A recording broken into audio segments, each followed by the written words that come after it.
And with that, I will turn it over to Katrina. Hey, everybody, and welcome. I'm Katrina Harkness. I'm the Adult Learning Consultant here at the Division of Library and Information Services. Today, I'm really excited. We're going to be talking about digitization projects in libraries.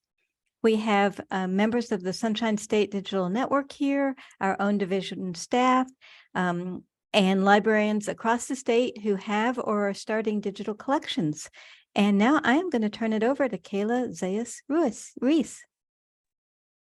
Hi, thanks, Katrina. So I'm Kayla Zayas-Ruiz. I'm the Sunshine State Digital Network Coordinator at Florida State University. So I'm just going to do a real quick little introduction to what SSDN is, if you hadn't heard of us. So we are a kind of collaborative, grassroots, collaborative organization. We work with all types of cultural heritage organizations in the state of Florida to help build capacity for digital libraries. And that can mean a lot of things. That can mean us helping with you getting started, organizing getting a handle on your collections, understanding digital library platforms, getting a handle on your metadata. We do training around different topics related to digital libraries. We also serve as the hub for the Digital Public Library of America for the state of Florida. So we collect and share metadata from different contributors around the state and share those to DPLA. And that is a search platform that connects thousands of cultural heritage organizations with digital collections all in one search platform. So it's easier for students, genealogists, researchers of all kinds to search across thousands of digital library collections across the country. And yeah, so that's just some of the stuff that we do. We offer training, we do discussions. We connect people to each other and organizations to each other that can help share equipment or hosting resources or expertise. I see some of our participants, some of our content contributors are represented on our call today, but we also have partners here that share expertise and other things. They don't necessarily contribute content, but we do consider them valuable contributing members to the organization. We have some members here from Hillsborough County. I see some people from Jacksonville. Jacksonville Public has helped us host some workshops. We have Boynton Beach here. They are one of our content contributors.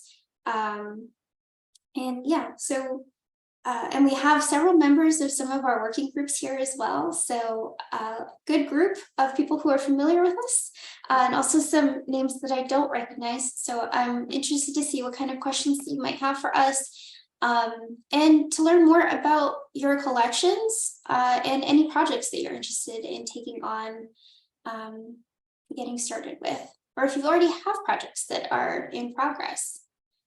And I'm also going to introduce Jamie Rogers. She is our chair of our training working group, and also a member of our steering committee.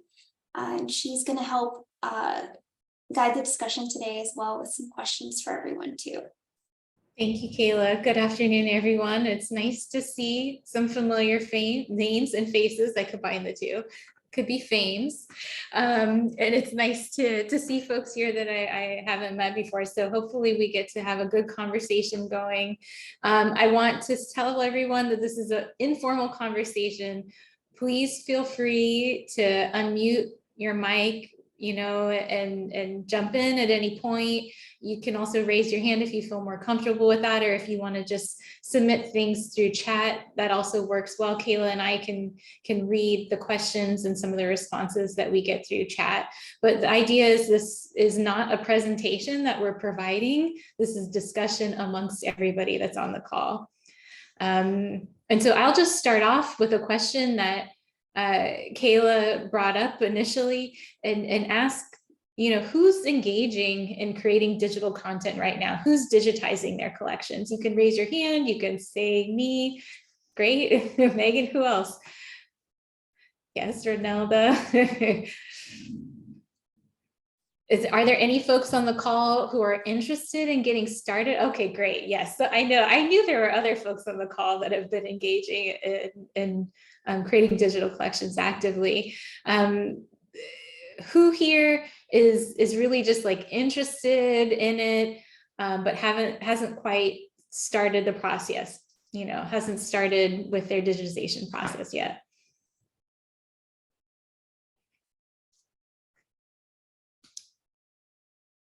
Okay, so we have some folks that are just beginning their digitization planning, and other folks who are rehabbing and expanding their digital collection. I'd be really interested to learn more about what that is as well. All right, so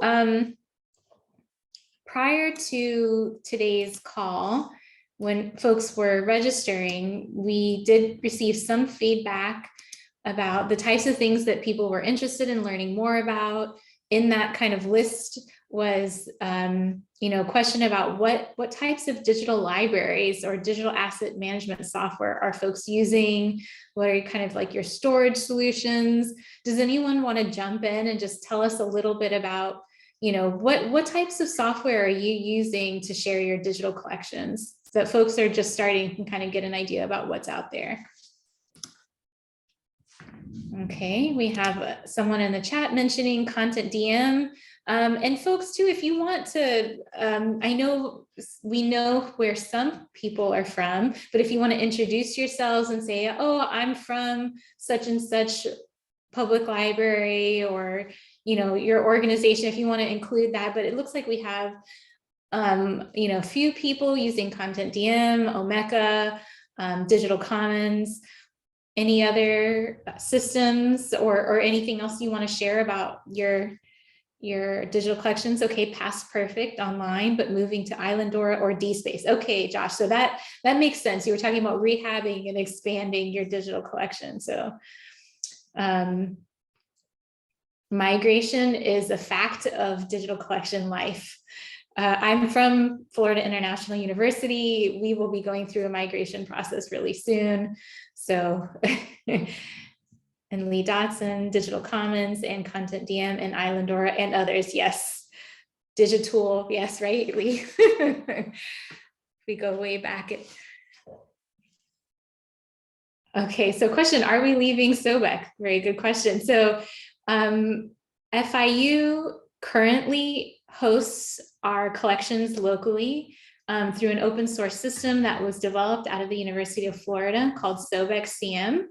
And the system is reaching the end of life with our organization, essentially. And so we will be migrating out of SOBEC CM over the coming year or so. Does anybody want to unmute yourself and talk a little bit about why you chose the system that you're currently using, or what you like about it? Maybe who knows, maybe what you don't like about it. I want to hear other voices. Hi, Jamie. Hi, Georgian. Hi, it's Georgian. How are you? I'm doing well. How are you? Good. So I am working now at Martin County Library System, and we're setting up a digital history database. And I looked at a lot of different content management systems, Content DM, Islamidora, a lot of them, but I don't have the IT support to have it hosted in-house. I'm working for the county, and the county said no. I didn't really want to go down that route. So I actually started a little website on reclaimhosting.com, and then put in Omeka there. So now it doesn't have the highest resolution images right there, but I have those. And I have on the website that anybody who wants the higher resolution ones can write me and I can give them to them. We're just in the beginning stages of setting up a Martin County digital history site. Besides not being able to have it hosted on the county servers, it also Content DM and some of the others are very expensive. And I looked at a lot of different programs that are available, like all these memory programs that came out a few years ago, and they seem to like they're often abandoned. And I think it's because being so expensive, they're not sustainable. You know, it's hard to come up with $7,000 every single year, whereas this is $100 a year. So that's one of the reasons why I went with that system. Thank you, George. And you bring up some really good points. And I don't think that there's a single person on this call that hasn't run into the same issues as you, right? So we all run up against having issues supporting in-house development and hosting. Even at large organizations, I can tell you that it's really expensive to keep, you know, the IT professionals that we need, you know, on the salaries that we can pay at public institutions, to be quite frank. And so, you know, in-house supporting of these systems, like open source systems, while we're not paying that annual fee, we do have to have folks, you know, available so that they can support and maintain them. And then, as you mentioned, also the vendor hosted solutions can also be expensive.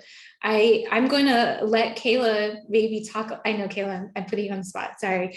I'm going to let Kayla talk a little bit about the state solution that might be available or a possibility for some of the folks on the call here. And I know I could have just done it myself, but I think Kayla does a better job. So, so I'm going to pass it to Kayla to kind of give a little introduction to that. And of course, Katrina could. And I think Dolly's here. Yeah, Dolly's also on the call. So maybe I hand it over to Dolly if you want to unmute yourself and you're available to share a little bit with the group about what the state is also, you know, in the process of providing as a service.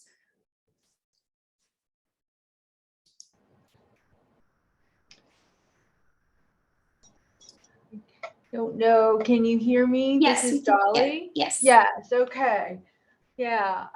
So and Kat and Kayla, please jump in. I don't. So the question, I guess, is there something available, or will there someday soon be something available for folks who are looking for a solution that doesn't cost them tons of money? And the answer is yes. The state is definitely working on that.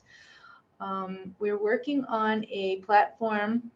Literally, we've hired a vendor who is coding the platform, even as we speak right now, to help libraries, archives, museums, and other cultural heritage organizations around the state with this exact challenge that you mentioned, that the hosting is expensive and sometimes you don't have the staff or the IT support to be able to do it yourself on top of having an expense.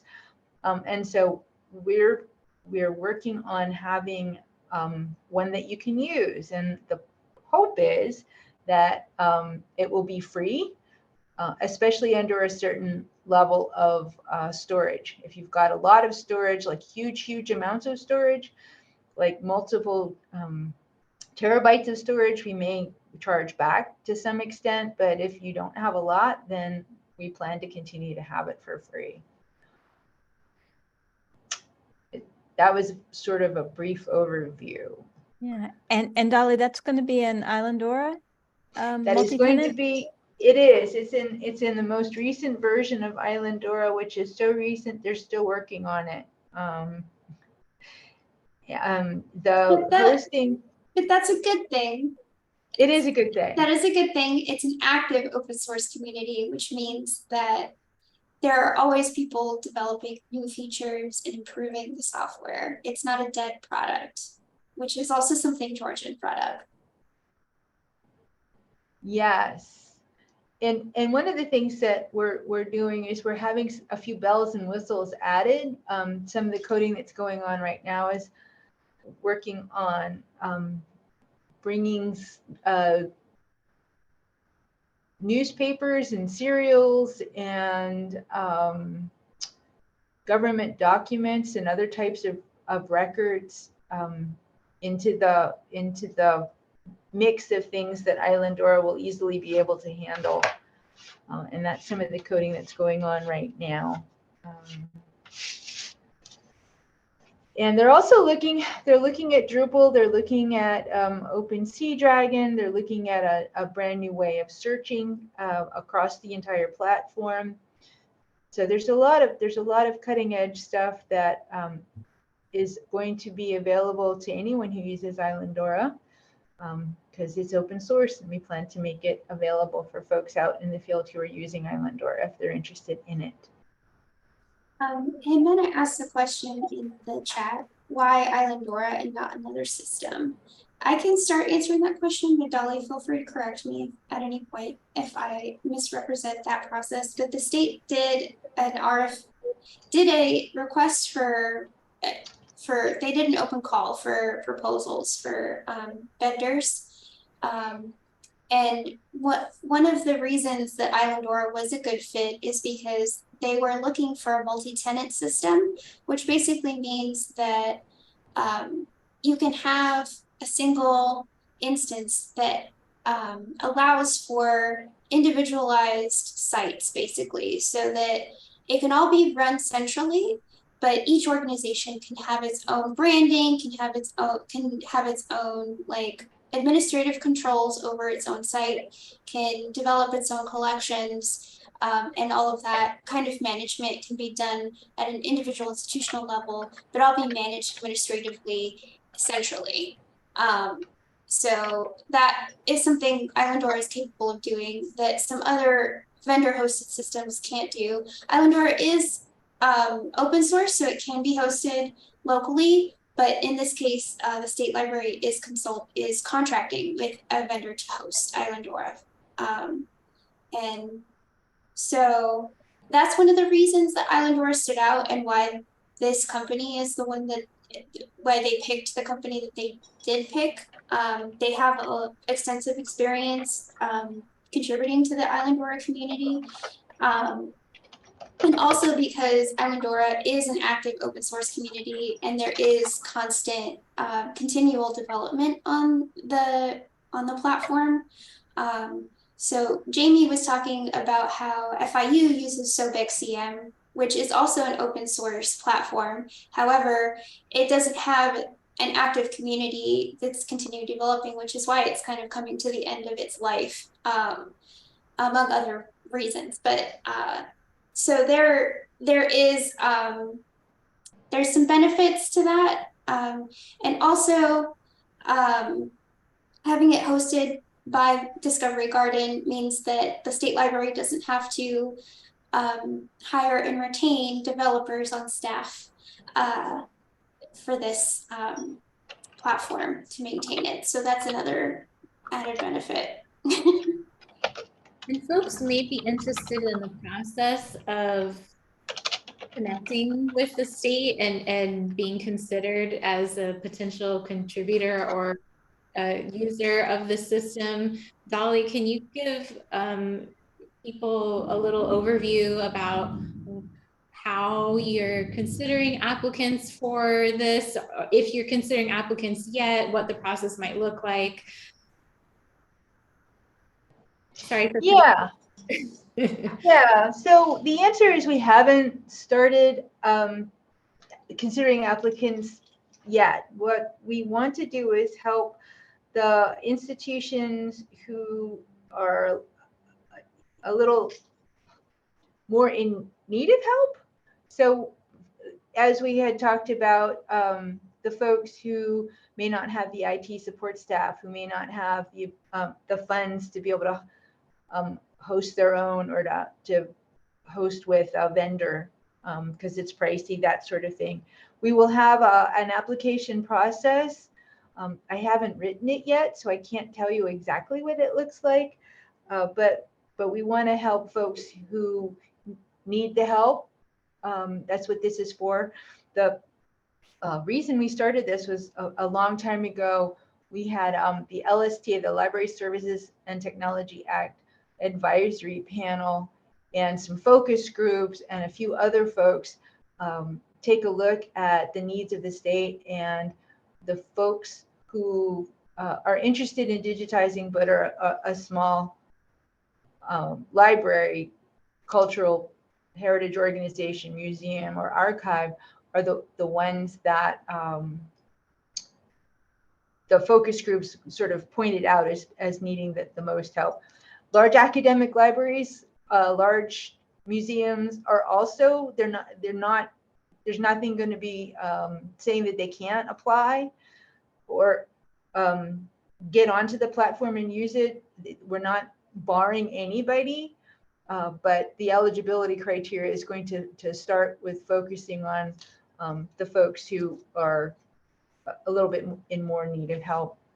Because of the coding that is going on, we had thought we were going to be open already to start looking at bringing folks on board, but because of the coding, has slowed us down a little bit. It doesn't look like we're going to be on board this year, unfortunately.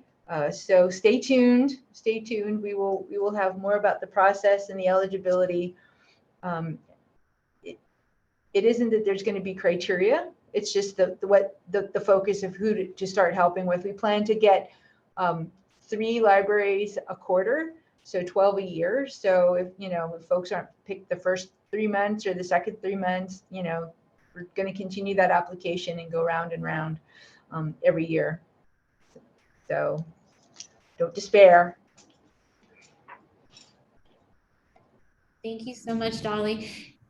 Does anybody else on the call want to talk a little bit about the systems that they use, or any, questions they might have for folks that have been working with digital collections for a long time?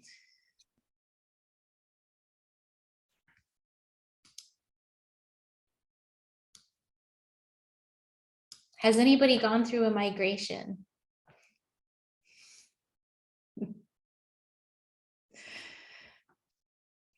Yes. Yeah. So, it's a little daunting when you're first choosing a digital library system. And then it's also, again, always daunting when you come to the point where you have to go through a migration process. If there's anybody that is coming to that point, I'm sure there's others on the call that can also give you pointers or suggestions for when you start a migration process. What about storage solutions? We received a question about what type of storage solution. So as opposed to, just how we make your content available, right? How you put your stuff online, how do you store your materials? Does anybody want to share about that? Hi, Jamie, this is Lee from UCF. Hi, Lee. When we're talking storage solutions, are we talking like backup storage, like safe storage, local storage? All of the above. Yes, that's what I would say, because I think a lot of folks on the call may not know the difference about those different types of storage possibilities. So, thank you for asking that. The question that we received was just storage solutions. So do you want to share? So I'll take a stab at what we do. And at UCF, I'll say we use Digital Commons mainly for reasons mentioned already, because it's what we have. So we pay one price. We used to be in up to 8 different platforms between content hosting and preservation. And that's a lot to keep track of. And you don't want to do that. I'll just say that. So we're making Digital Commons work for us for all of our materials. For storage, we have working storage, and UCF is a Microsoft campus, so we use Microsoft Teams and SharePoint. So that is our working storage.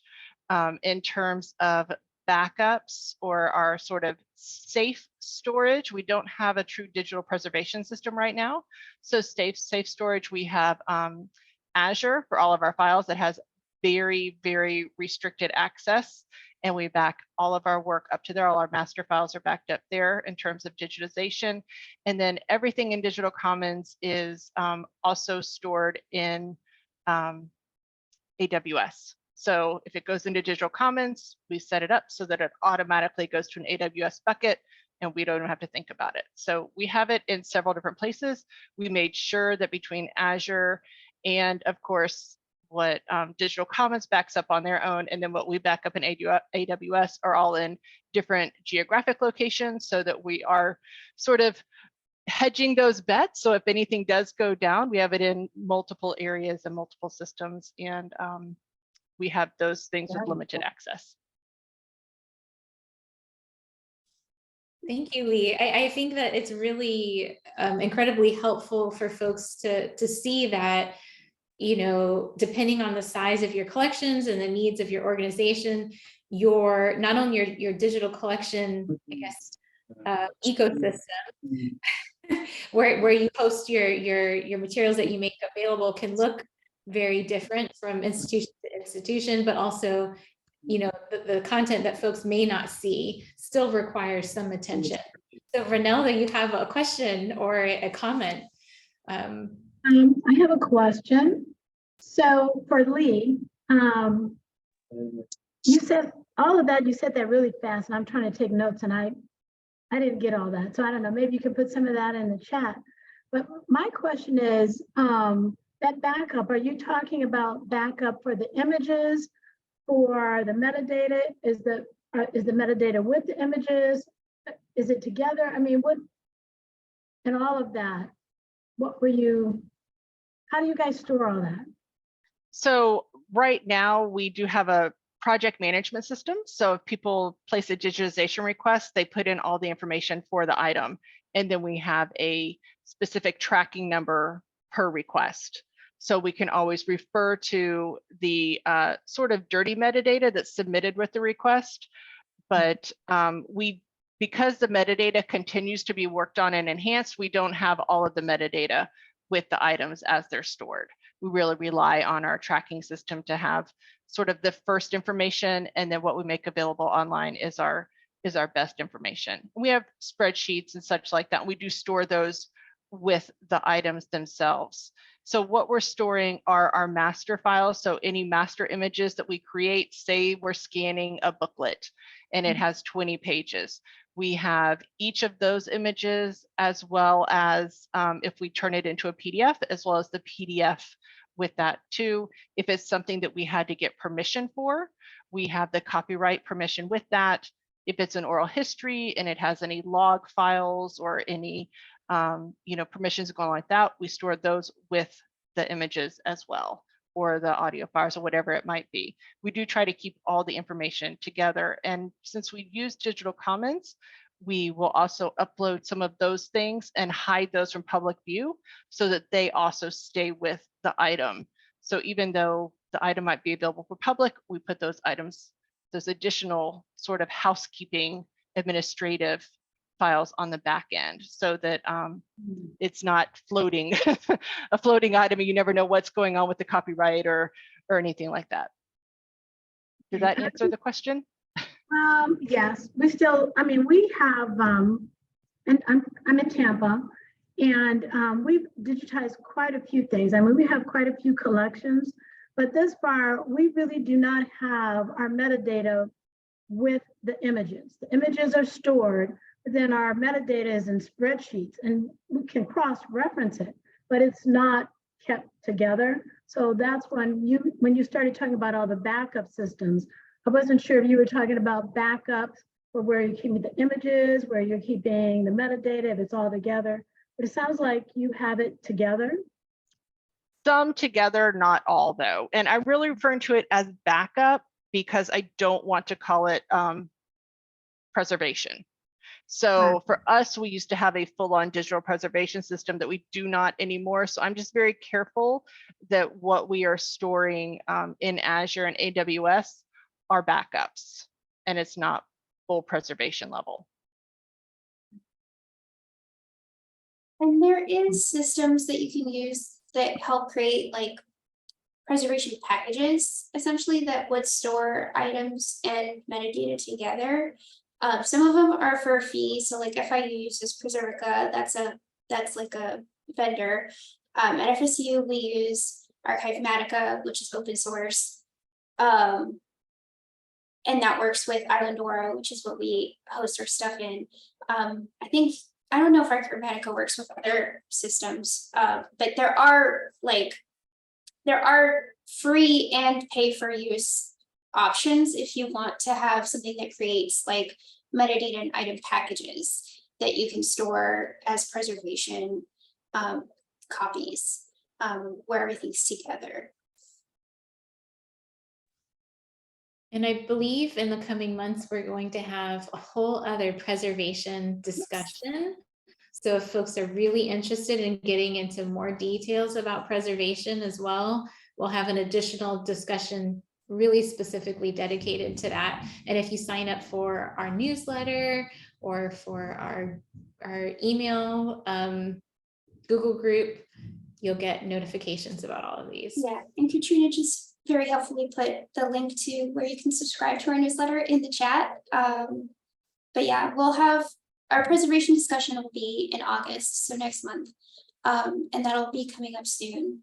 I also want to stress that I know for someone who's just starting out, this all may sound very technical and complicated, but we also want to meet you where you are, if you're not at this point yet, where you're thinking about like preservation backups and things like that. If you have a filing cabinet and you're like, I don't know what to do with this, you can also come talk to us. That's something else we're planning on providing some presentations and resources on in this fall, is related to like getting started with your physical collections, and like assessing the whether or not you want to digitize those things, and then what to do from there. And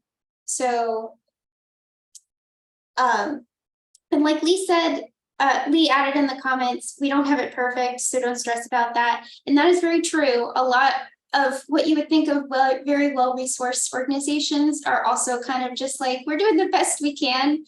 And sometimes that's not up to best practice, or even it's just like, well, we're doing this, but we can't do that, so we're just not even going to worry about that because we can do this right now. So don't stress about it too much. I think the first step is being able to provide broader access to whatever collections you might have. And if that's not digital yet, that's okay. It can just be, better describing what you have in your space so that people know that you have it and can find it and can come see you and come look at those things, right? So if that's where you are, then we can help you with that too. But yeah, does anyone else want to have any questions or want to talk about their projects or collections and are looking to bounce ideas off of other people in the group? I have a question. This is Megan Hoffman. I have a question about becoming a contributor for the digital network.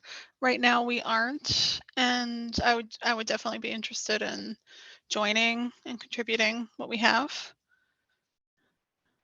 Yeah, so you can go to our website, and on our website we have a tab called How to Participate. Okay. And I can let me get that link for you. Oh, thank you. Yeah. I got it. Oh, okay. Oh, Katrina has already pasted it in the chat. Okay. So if you Awesome. click on that, there is an application there. There's also a getting started guide. And there's a sample partnership agreement there too that you can review and read, just to see what you're agreeing to and how all of that works. Okay. So, and if you have additional questions, you can also just reach out to me directly. Okay. I'm happy to answer any questions that you have or chat real quick with you about what you're interested in sharing. But it's pretty simple. We don't require a whole lot of information. If you have a digital collection already, the only metadata that we require is a title, a link to the item, and a rights statement. And that doesn't have to be like a standardized rights statement with a URI. You can just say this item's in copyright or whatever your rights statement that Oh, you're okay. using is. That's the basic requirements. Now we do do a review of your metadata and collections and provide recommendations that that you can use to help enhance your metadata, so that it is more user focused and easier to for increases the usability of your collections and searchability of your collections. But those are just recommendations and not requirements for participation. But we do try to provide that as a service by reviewing what you do have and providing some recommendations for Great. how you can enhance your metadata. And then we talk to you about the whole process and get you onboarded and scheduled for a future harvest. So Great. Thank you so much. yeah.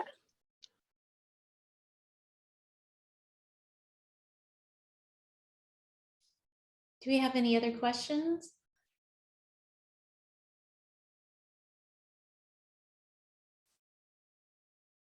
What are the maybe like the biggest concerns you might have if you haven't started working on digitizing your materials? What do you think are some of the things that might be holding you back at this point?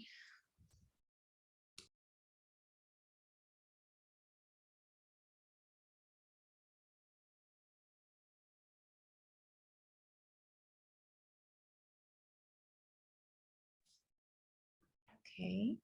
Well, how about this? How about the opposite end of the spectrum? What are some collections that you have that you're really excited about? You know, really excited about making available, either you want to make them available, you're in the process of making them available, you kind of want to share with the group?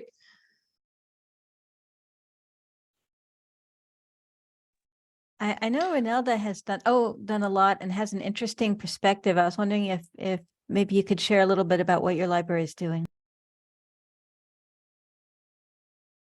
Sure. Well, we're one of those that just kind of jumped in, didn't really know what they were doing, but knew we had some content that we wanted to share with the community. The collection that we have, the oldest one we have, and some of you may be familiar with it because we don't have all of it. Some of it I know, like at the State Library, USF, but we have about 200 prints of the Berger Brothers collection. It was a photographic studio brothers that started the late 1800s and went through the early 1960s. Great photos documenting life in the Tampa Bay area and maybe some of Florida. What people did, the kind of work they did, what they did in leisure, education, all kinds of things. So our friends of the library found it, I guess, in a garage sale or something, because it had, once they closed the studio, I guess it was in a building that it got fire, a lot of it got ruined. But our friends of the library bought it because they thought it was of value, and only about 200 of them. There's a lot more that, like I said, are around the state maybe. So we've had it for many years, and we've probably digitized it, I don't know, 3, 4, 5 times, attached metadata that we've scratched and started over again. But now we're getting more serious about the collection, and we have paid a professional to come in to talk to us about preservation. We've paid an outside company to digitize it one last time before we put it in cold storage. Metadata is something, like you said, you're forever changing or updating or making changes to that, but that's probably one of our biggest collections, the one that we plan to add to SSDN, and we are finally starting the process to that. But in the beginning, we just kept, in terms of storage, it was just on our server.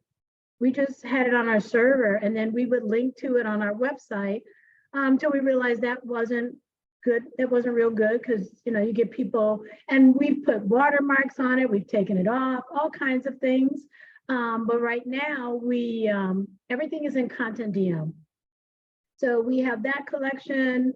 Along the way, we have felt that there were individuals in our community, prominent individuals, civic, political, whatever, that we have oral histories for. So we have that. We have partnered with some other smaller agencies in the company who can't afford a content DM like we can. Not that we're rich, but I mean, it's not a struggle for us to have the content DM product. So we do host digital projects from like our planning commission. We got contacted. There's another library in our system. We have a cooperative, but they're a freestanding library. So they digitize a newspaper that is no longer in print. They got, the rights to do that. So we host that for them. The city of Tampa found some photos in a closet or something somewhere that they really wanted to digitize and make available to the community. So they digitize it, but we include all of that in Content DM. There's been some obituary information that a lot of our librarians over the years had collected from local newspapers that now we have migrated that. We had it on our local server.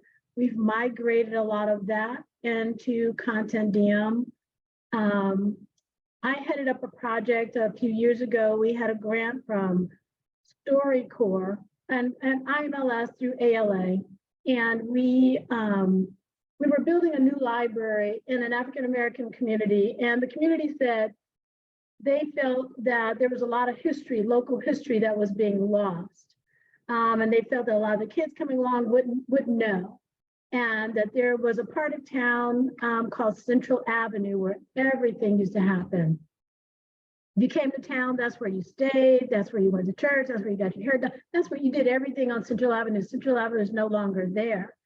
So as part of that StoryCorps project, we went into the community and interviewed people who remembered life in Tampa back when Central Avenue was vibrant, when it was around. And we kind of expanded it. We didn't go outside of Hillsborough County. We talked to people who remembered early communities when integration wasn't something that we did, where you definitely had Black communities, and we interviewed a lot of people. We talked to people about their memories growing up. So it was really good, and we integrated that into a much larger project, but all of that is digitized and included as part of our online collection. The Children's Museum did a project with us. They wanted to interview some children about some things. So we interviewed all these kids and we've made that available. So we have our own, and local history. We've started digitizing local history because we've been in existence for slightly over 100 years. So there are a lot of library projects where we had all this information where we felt, okay, we've got to put this somewhere. And then we also partner with other smaller groups that really can't afford.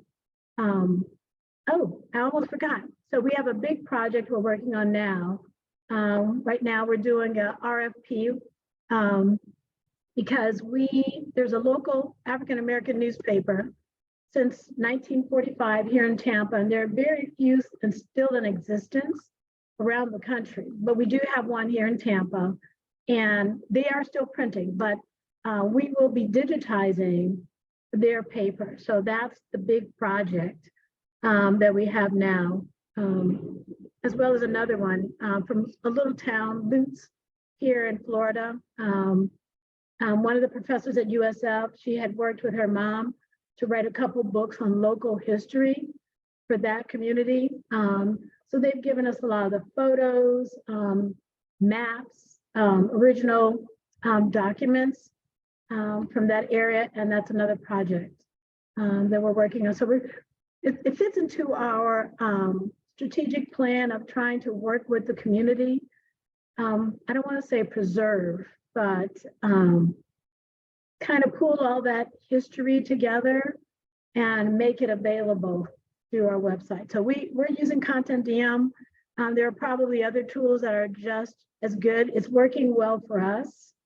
I know they're making some upgrades to Content DM right now, where we'll be able to create exhibits within Content DM, which is something, curate some of the materials that we have.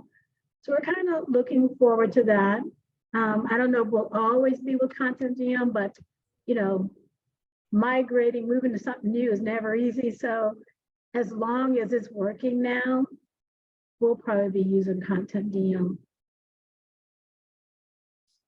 Thank you so much, Ronaldo. That was wonderful. Great to hear about all your projects. And I love the point that you brought up several times about partnering. So partnering both with like local community organizations and then partnering with other institutions that may not have as many, resources as you do.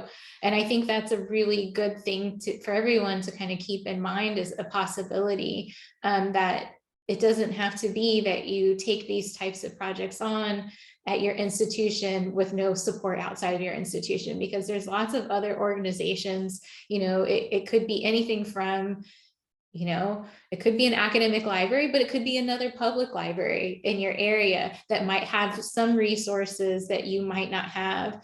And that would help you kind of get started with your digital project. It's also could be that you have resources that they don't have. So it's all about leveraging. None of us are so well resourced that we say, oh, I don't know if anyone can say we have absolutely everything we need. We don't need anything else, right? It's super easy to get everything done. And so that's part of one of the major goals of the Sunshine State Digital Network, is to have this community of folks that we can all be in conversation with each other and kind of get a better idea about where there's resources, but also where there's needs. So I really appreciate that, Ronaldo, and you sharing kind of your experience. Go ahead. Can I ask how many people on this call are from public libraries?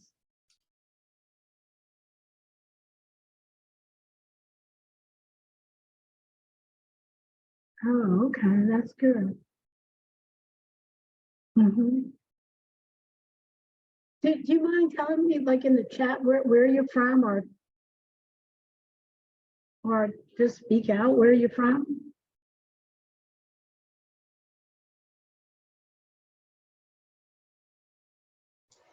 Broward County.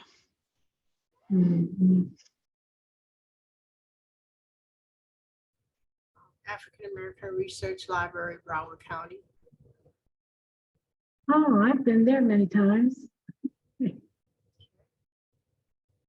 Beautiful, beautiful building, facility, and collections. Now, in fact, when we were getting started with our project, our StoryCorps, we were there and they were telling us what not to do, trying to give us some advice based on previous experience when you guys got started.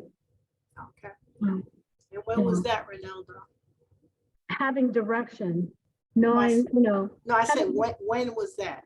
When oh did that gosh, happen? probably back in 2015 or so.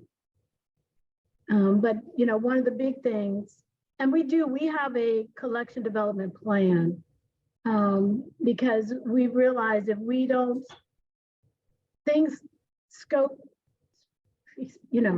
creeps. And people in the community always have something they think is of so much value that they want you to digitize and keep for them. And without some rules in place, you'll be, at least we have, I'm just saying, you know, everybody comes to us because they think the library will keep everything. And sometimes we have to say no, but they do. So, but that was a valuable thing that I had picked up from there. So we do have a collection development plan to try to stay focused on what we will or will not digitize. I also saw Megan unmute herself when we asked about projects people wanted to talk about, and Georgian also shared in the chat her project that she's working on. Yeah, I always start when I do a project with a strategic plan and a collection development policy. And it's patrons, absolutely, to have these things written out, but also the administrators and staff need to be on board.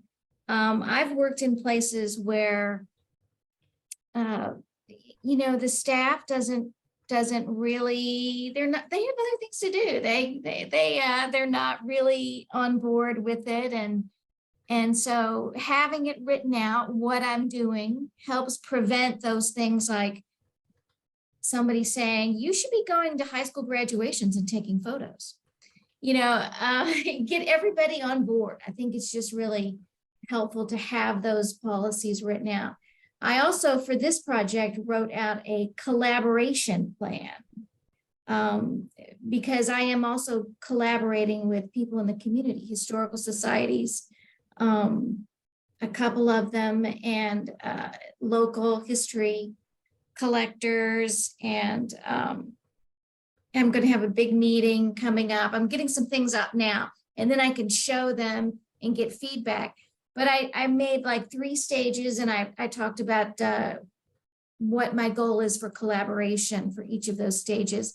Like I didn't really want them to collaborate on what software, because there's so much involved in it, and I can only have so many resources. But then when it gets down the road, like metadata, I want their input so desperately. I want them to look at those photos and feel like they can write me or call me up. Hey, that's not Robert, that's Richard. You know, I'm really enthusiastic about the project. I think it's got a lot of dynamic possibility. But those plans are really important to get everybody on board. They are, and I think getting your community engaged in the content, either by encouraging them to contribute metadata, identifying people, is a really good way to get them to know that you have these resources and get them involved and excited about them and using them and sharing them with other people. So that's a great plan. And I saw Micah shared in the chat too about wanting to get stuff from the community digitized. Megan, did you want to share about your project? I saw you unmute yourself again. So we have 2 that are pretty significant. We have one on Omeka, which is a continuation of our virtual ARLIC project, which is 3D African masks. I'm going to put the link in the chat there. So each item has been scanned and is available as a 3D model. We've also printed these using the 3D printer and given them away as freebies during programs. So they're pretty cool. I also have, let me bring it up. I also have the Love Thornell collection of Black American photographs. That was a large collection, and that includes photographs from early photography. So it has daguerreotypes and tintypes, all kinds of different things. So those are definitely things to look out for. Those are really exciting projects. I know y'all were early adopters of the 3D scanning, so. Yeah, we've been lucky enough to make additions to that project. So, and we'll also be perhaps partnering with Broward College with some of their ceramics collections and other things. We have a few minutes left if anyone else wants to share or has any burning questions. I'm also going to plug our YouTube channel while we're here. We have a lot of introductory videos on here if you are interested in getting started to learn more about selection criteria or getting started with metadata, understanding copyright, a lot of like the basics. We probably have a video on there, and if we don't, you can suggest one to us.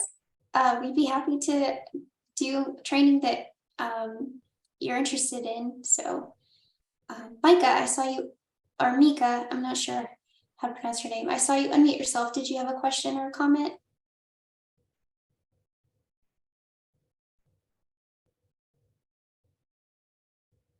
No? Oh.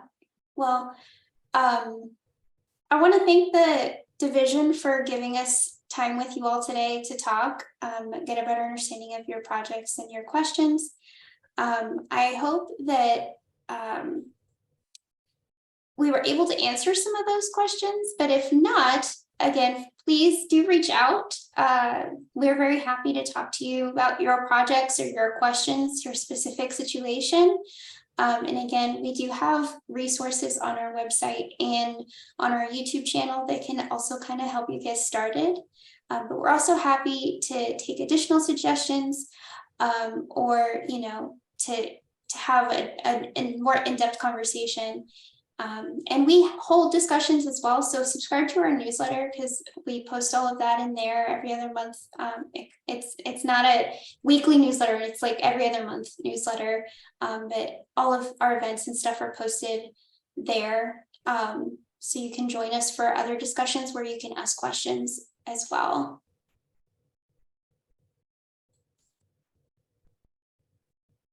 Thank you, Kayla, and thank you everybody for coming. We're going to end the recording now, but we're going to hang around for just a couple of minutes in case there are any extra questions.